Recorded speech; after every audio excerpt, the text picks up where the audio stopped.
highlights as a college freshman. I haven't seen my Yankees as world champs since I was barely out of diapers. My grandfather is still waiting for Cleveland to win it all. This is why you never want a Yankee fan as a roomie.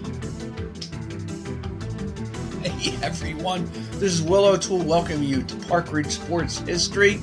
I'd like to devote this half hour, probably going to do a half hour, on Yankee rotations, actually their starting staffs from their World Series winners. I'm going to go back as far as 1950. The reason I'm doing that is because, first of all, there was an eventual, 1950, there was an expansion from 8 to 10 to 12. And now at the present 15 in each league. We've gone from 154 games to 162.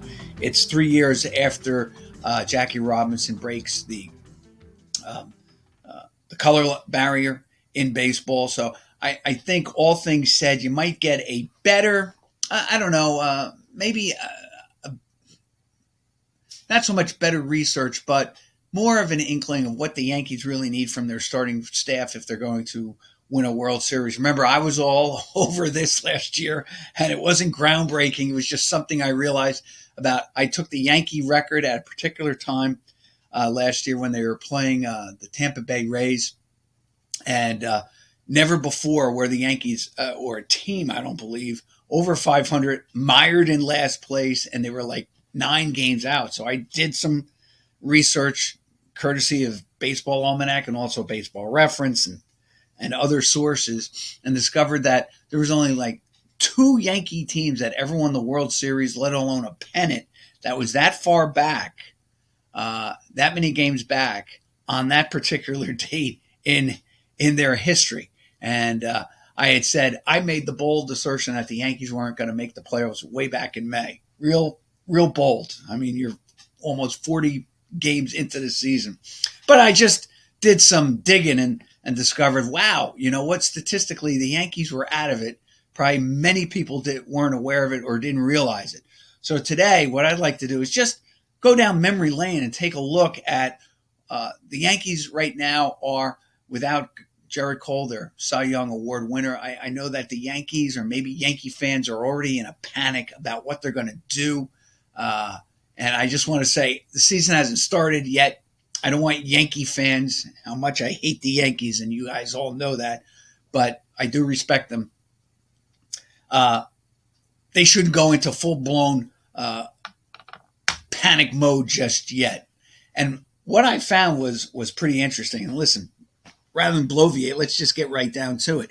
I did this.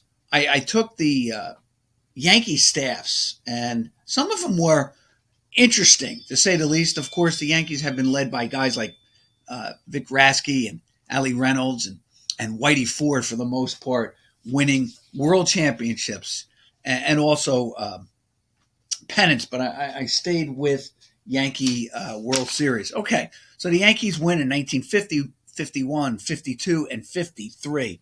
Now, what I did find out was this. A total of 17 championships.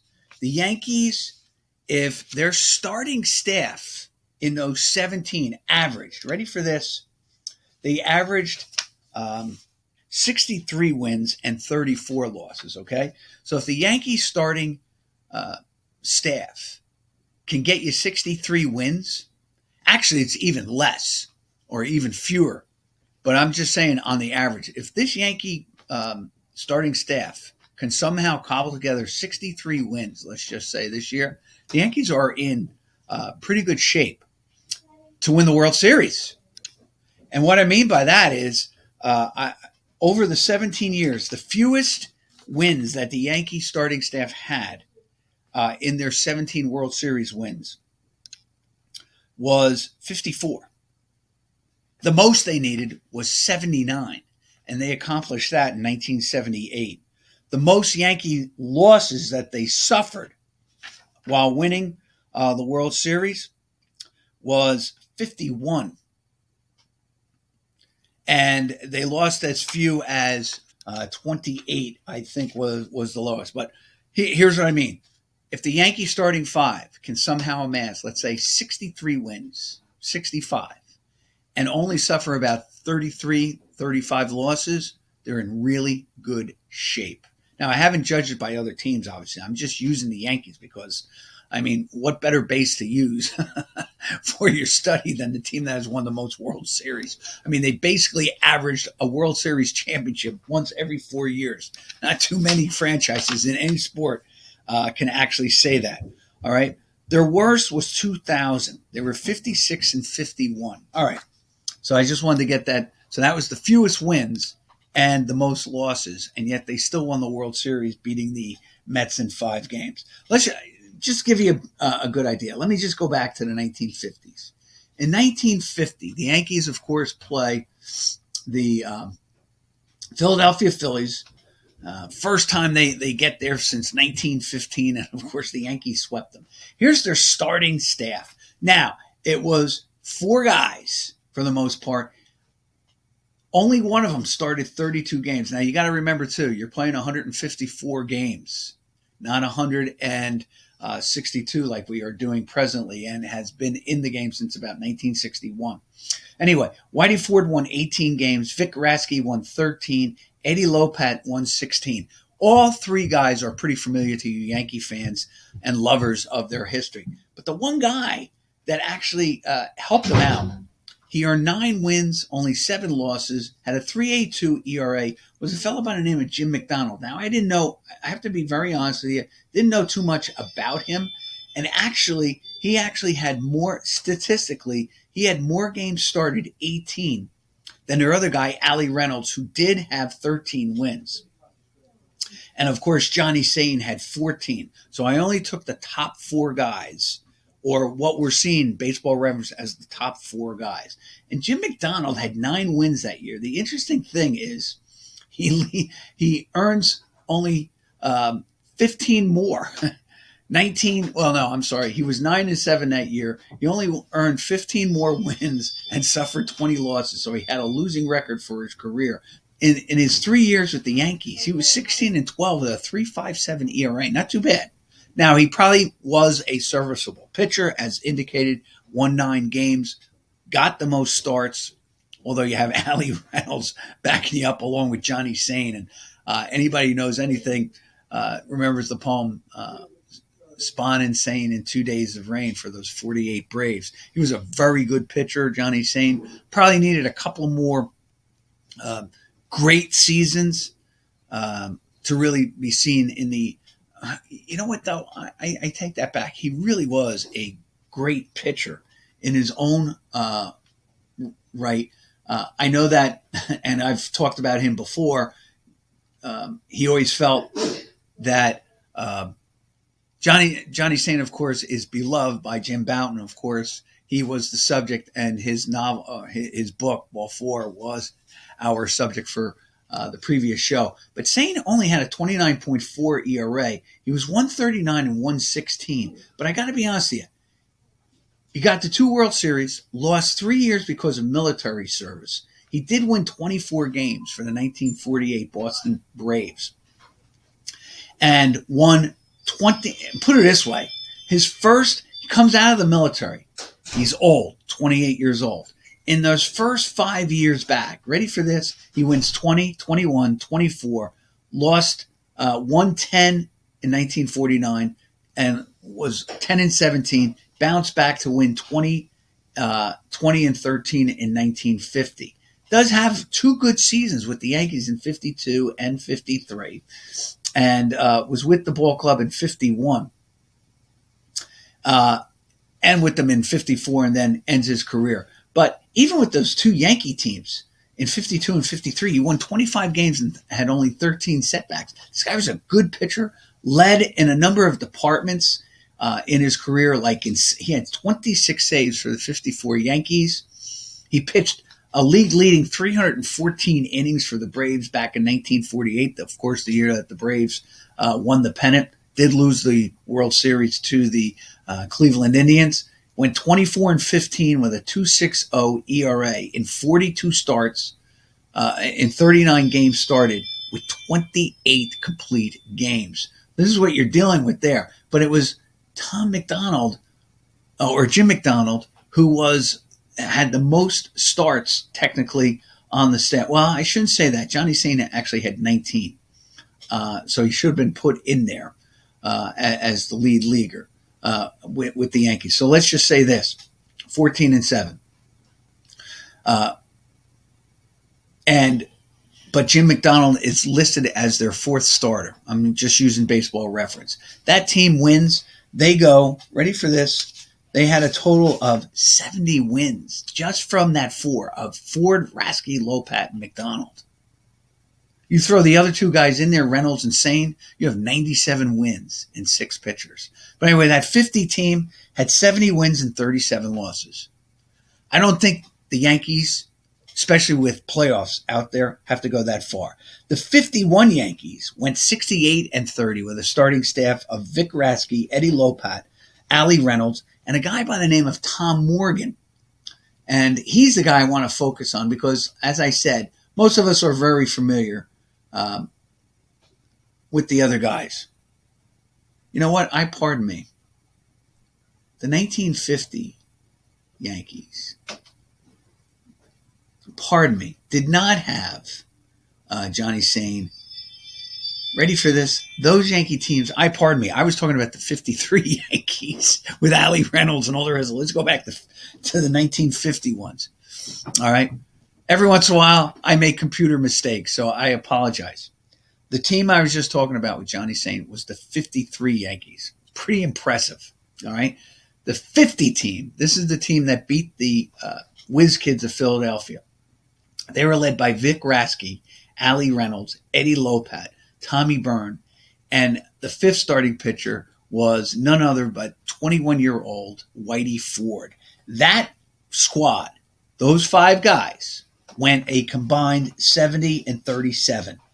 The following season, Rasky, Lopat, Reynolds, and a guy by the name of Tom Morgan, they go 68-30, and I want to focus on Tom Morgan. So I already did my spiel about the 53 team.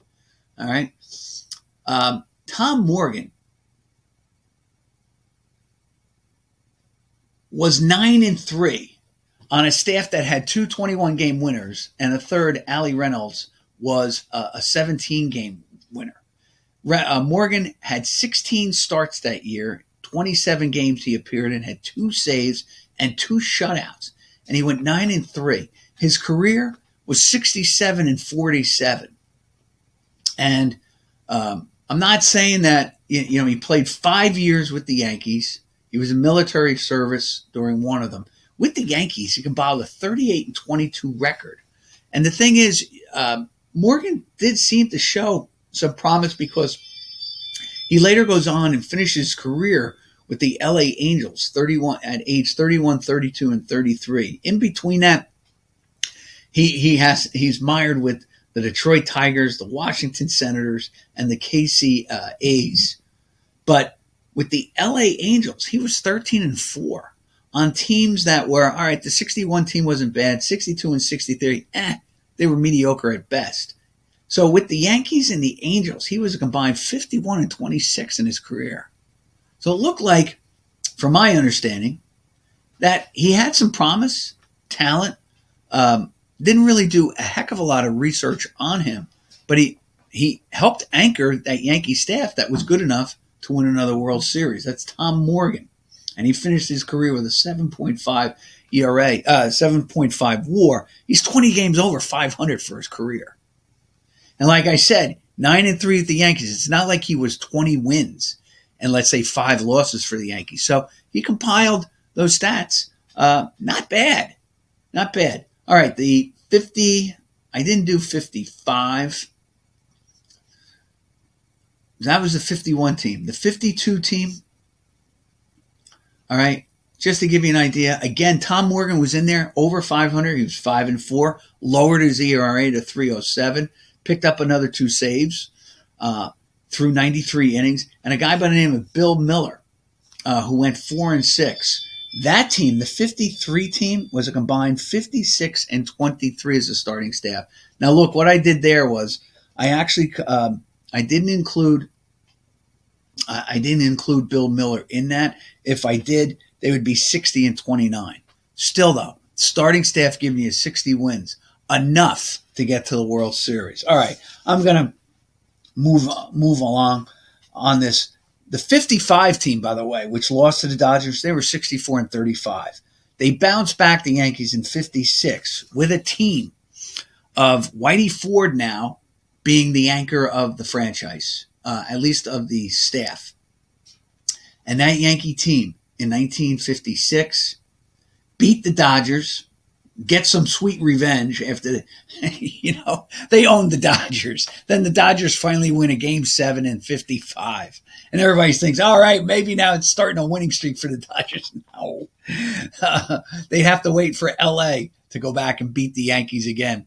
Because in 56, the Yankees righted their ship in the World Series and defeated the Brooklyn Dodgers with a staff composed of 27-year-old Whitey Ford, 19-6, Johnny Cucks, and he's the guy I want to kind of focus on. He was 18-9. Don Larson, of course, through the perfect game, 11-5, not a bad year. Tom Sturdivant, 16-8, and Bob Turley, 8-4. Now Turley would help the Yankees win a couple other World Series later on, specifically in 1958. That team, though, was 72-32, 40 games over their starting staff. Again, kept the really the losses at bay. They didn't have one guy in their starting staff lose more than 9 games. Pretty interesting. The guy I want to feature is Johnny Cucks. He was 23 years old at the time with the Yankees. He actually finished with a negative .7 WAR as he was under 500 for his career. He's 54-56. I have heard of Cucks before, but never really got into him all that much. Now, here's the difference. Tom Morgan, who was 20 games over his career with the Yankees, Angels, Tigers, and all the rest of it. Here is Cucks, who won 18 games for that team in 1956. Well, he finished 2 games under. And really, he only had 2 seasons other than this where he was either 500 or over. And they were with the Yankees. He actually went 8-7 in 1955, 18-9 in 56. He made the All-Star team. 8-10 with the Yankees in 57. But he was on the 58 team that went 8-8. And then the Yankees trade him to the Kansas City Athletics, where he was 8-11 after going 0-1 with the Yankees. And basically, his career was finished. That 18-9, yeah, it probably stands out more as an outlier than any other stat. Probably a serviceable, put it this way. In the Yankee years, he threw for over 120 innings in all 5 years that he was in the Yankee rotation. And he had a high, that 18-9 season, he threw 224. So who knows? Maybe he developed soreness in his arm, because the following year, he basically goes down about 20% in innings pitched. He went from 224 to 179. All right. His big thing was not bad ERAs. You got to remember, Yankees, even back then, many of the ballparks were still bandboxes, built between blocks on city streets. You had Tiger Stadium and Fenway Park, okay, just to name 2. Yankee Stadium had the short right field porch. I know it was a bomb to center and to left field and all the rest of it. But nonetheless, many of the parks were Philadelphia A's in the 50s, and they move out to Kansas City. Philadelphia Shibe Field and Baker Bowl were both one and the same. Were small ballparks, hitters delight.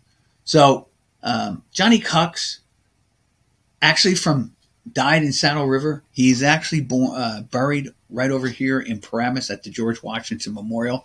I'm glad I kind of featured him as I was going through his baseball thing. Born in Hoboken, so he's Jersey bred, and he pitched maybe what you would consider for the hometown New York ball club, his Yankee team. But he went 18-9, 2-time World Series winner, 1-time All-Star. All right. Bob Turley. He's an interesting guy, I think. And, of course, he moves into the starting staff pretty much in the When they win 1958, they're the world champions. And Turley, of course, is the leader of that troop. He goes 21-7, 2.97 ERA through 245 innings. Whitey Ford, of course, is 14-7, 2.01 ERA. It's kind of interesting. Their previous World Series championship, Yankee pitchers had high ERAs.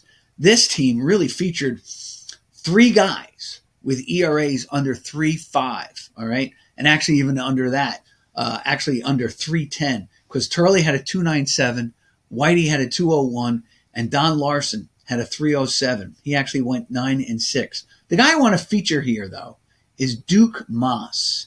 Don't know whether he was related at all to Kevin Moss, who was a power hitter for the Yankees back in, I guess, the late 80s, 90s. But Duke Moss went 7-3. Again, here's a guy with a career negative .6 WAR. He was one game over 500, 45-44, 4.19 ERA. But that year with the Yankees, after he was with Detroit and then Kansas City, and somehow the Yankees found lightning in the bottle, trading for him after the 58 season. He goes from the KC A's, where he was 4-5, to the New York Yankees, where he goes, ready for this, 7-3, 14-8, 5-1. So he earned 26 of his 45 victories with the Yankees, all over 500. He only had one other season where he was over 500. And that's when he was with, that one season with the Yankees and Kansas City. He's actually 11-8. And then the following year, he's 14-8. So pardon me. I'm sometimes you read this and you sashay through it and you're not reading it the right way. He does in 56 go 0-7. So you wonder this. You take that season. I love doing this. You take that season away. He's 45-37.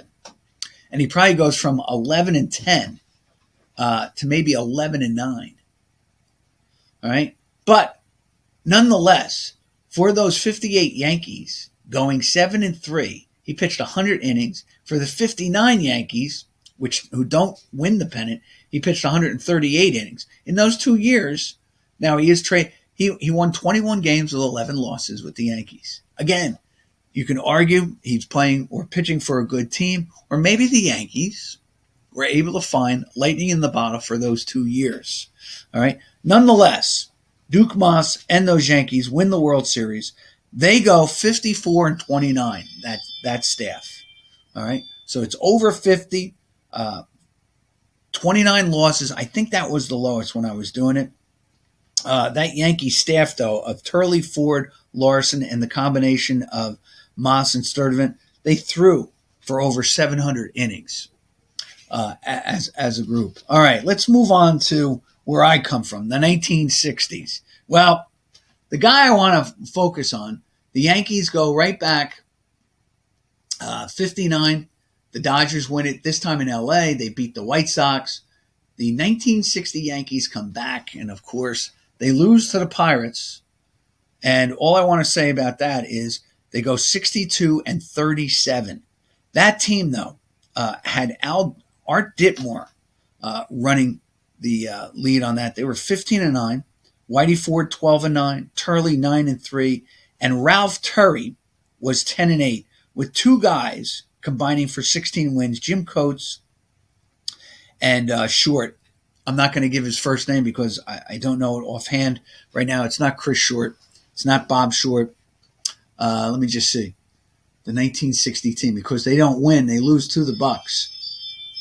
I just wanted to mention them. It was Bill Short. Okay. I was being short. But 62-37, good enough to get the pennant.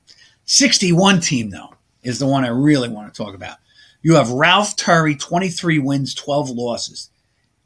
3.19 ERA. Whitey Ford, 17-8, 2.9 ERA.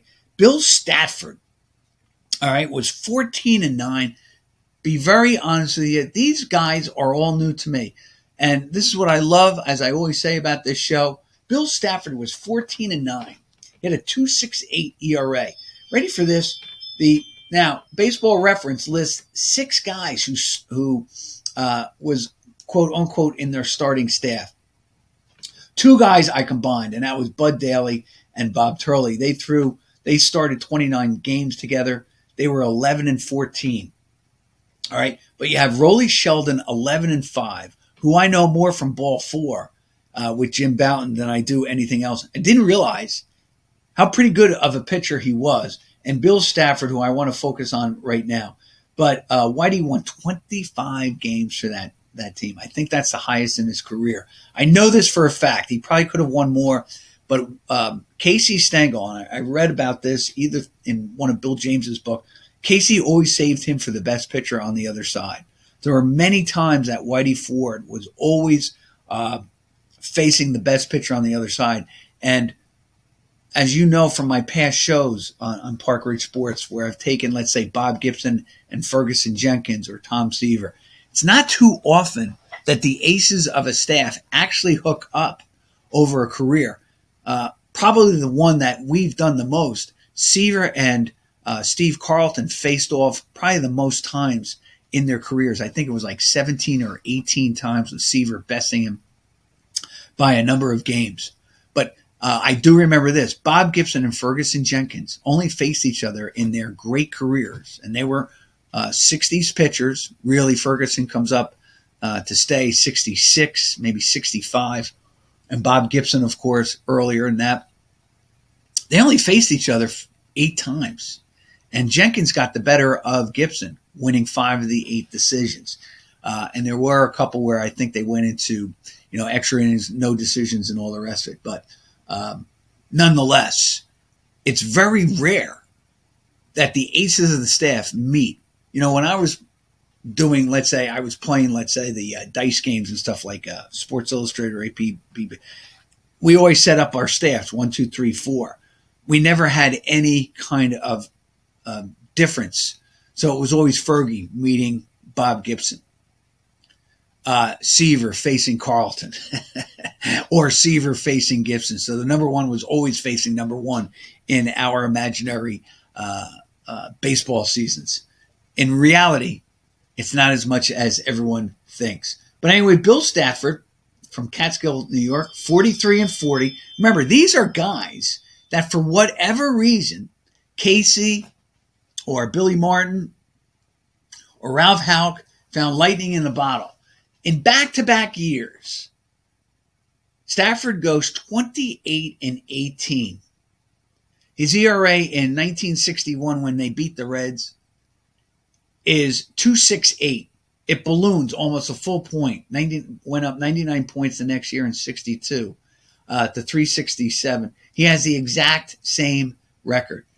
Interestingly enough, in 61, he threw 195 innings. In 62, he threw 18 more innings, yet his ERA was much higher. Almost the same amount of complete games. He had 8 in 61, 7 in 62. Shutouts 3 and 2. Funny thing is, in 61, he picks up 2 saves. For his career, 43-40, he's another one that winds up with the Kansas City Athletics, where he goes 0-5. So his career could have been 43-35, much, much better. And instead of being maybe 10-9, maybe he's like 10-8 or 10-7, okay? But he was 43-35 with the Yankees in his 6 years, basically going 7-6. Decent ERA, and threw 730 innings for the Yankees. All right. And of course, wins or appears in 2 World Series, actually wins 2 World Series because he's in 61 and 62. All right. Next year is 62. And of course, I probably gave you an idea of who the big guy was in 62, or one of the guys in the back of the rotation that really helped the Yankees. In 62, in that classic 7-game series with the Giants, the Yankees have only 3 guys, Baseball Reference has basically starting 33, 37, and 39 games for the Yankees in 62. They were Ralph Terry, 23-12, Whitey Ford, 17-8, and Bill Stafford, 14-9. Now, here's what I did. I actually took Rollie Sheldon and Jim Bouton and combined them, just to give you an idea. that Yankee staff was 68-44 with 5 pitchers, but I combined those 2 guys into one guy. Sheldon and Boughton went 14-15 in 32 starts. They had like a 4.2 ERA, but they did enough to help the Yankees win a World Series. Sometimes it's, and I'm big on wins. I really do believe that pitchers earn their wins. And I think it is a significant, and it shouldn't be ignored by all the metrics today. There is something about a pitcher who brings confidence, who brings a certain kind of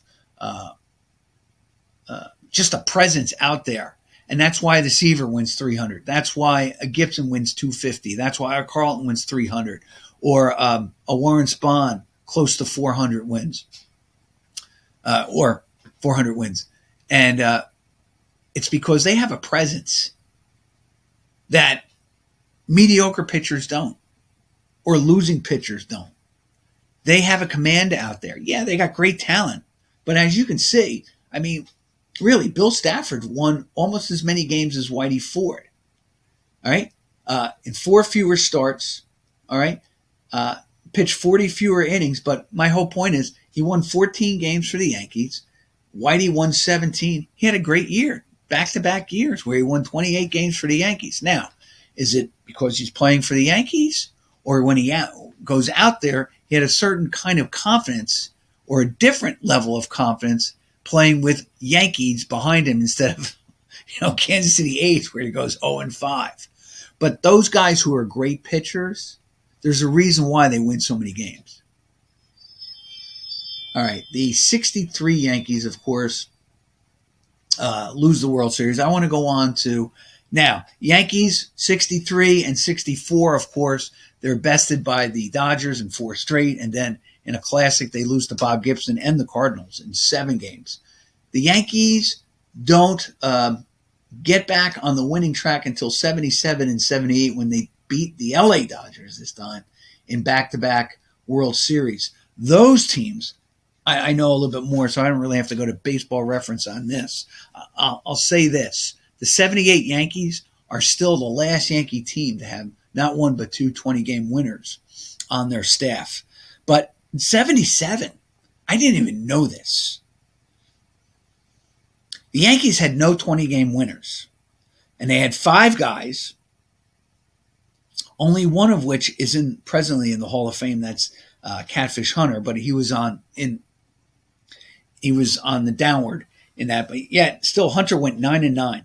That Yankee 77 staff, and I included Hunter in that, they went a combined. Those 5 guys went 60-34, according to Baseball Reference, because they were led by Ed Figueroa, who I've talked about before, really good pitcher. I know he's another one that the Yankees traded for, got him from the Angels, where he was good. But the Yankees just made him better, and he won a number of years where he had 16 wins. He does win 20 games the following year. So those 77 and 78 teams, he won a combined 36 games for the Yankees. Guidry, of course, won 41 in 77 and 78. But you have Ed Figueroa 16-11, Mike Torres 14-12. Torres, we've done Torres before. He was really not a bad pitcher. I'm not saying he didn't get himself into trouble, but 14-12 is about what he is. But, if he's the third guy in your rotation, as like today, you'll take a 14-12 guy. Well, even back in 77, the Yankees took him at 14-12. He won 16 games for the 78 Sox and was their number 2 guy. Probably a little bit too high, but 14-12. Guidry, of course, 16-7. He would have the unbelievable year the next year. And then Don Gullett, of course, who had gotten hurt a number of times with the Yankees, was 14-4. Gullett had like 3, 4, maybe 5 years in a row where he was like 14-4, 15-5, 15-4, 16-6. So he didn't lose a lot in double digits, but he never won 20 games. He was still a pretty decent pitcher. He was a good pitcher, plus he was a lefty, and the Yankees have 2 lefties in their starting rotation. and they would go 60-34. The following year, of course, ready for this? You have Guidry and Figueroa combined 45-12.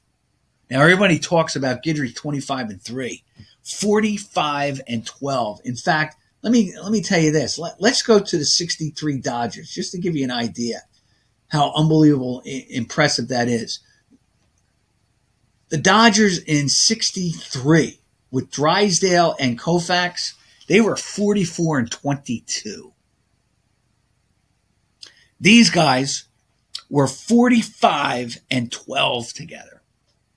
Now, Drysdale was 19-17 that year. Let me go to 65 for the Dodgers, just to give you an idea how impressive, really, this Yankee duo was. In 65, the Dodgers, ready for this? Koufax and Drysdale, 49-20. So you're talking about Figueroa and Guidry in 1978 being 45-12. Not too bad. And of course, that does remain the Yankees' last staff to have two 20-game winners on a World Series team, on a winning World Series team. Let's move on. After 78, wow, the Yankees go quite a bit of years without winning the World Series. They finally get it in 1996. Their starting staff goes 56-34.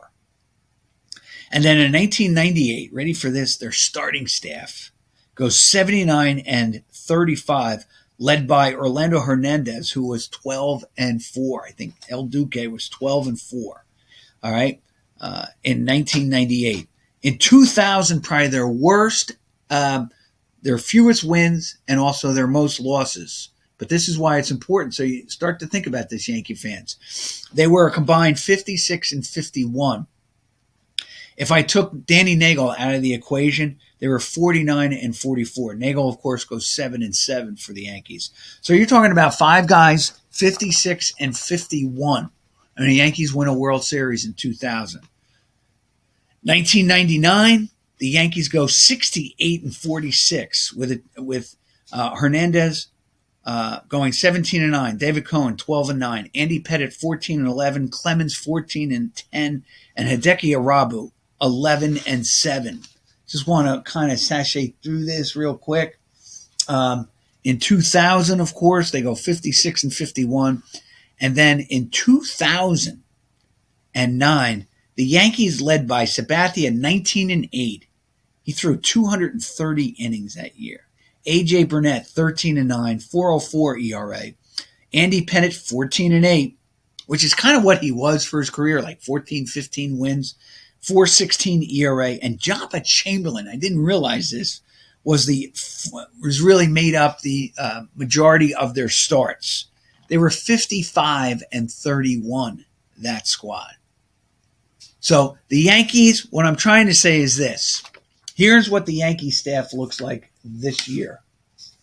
Well, they got to get, obviously, Cole healthy.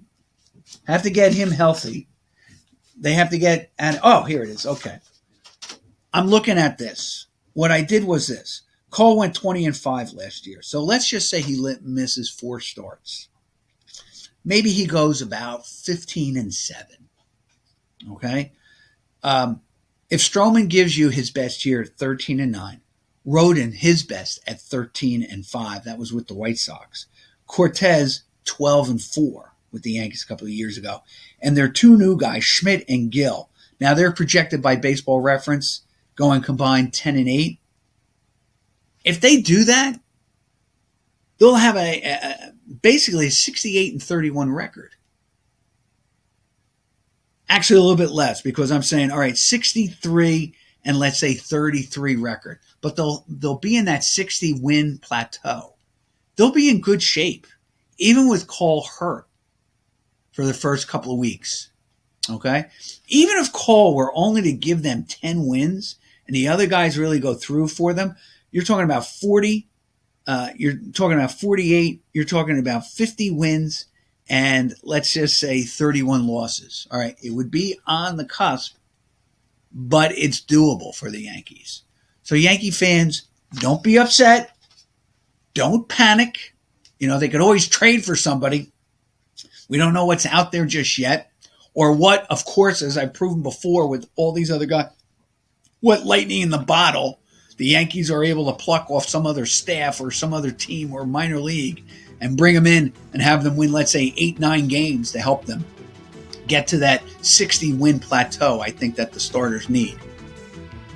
You're in great shape. And it's the eve of day one of the baseball season. So don't stress.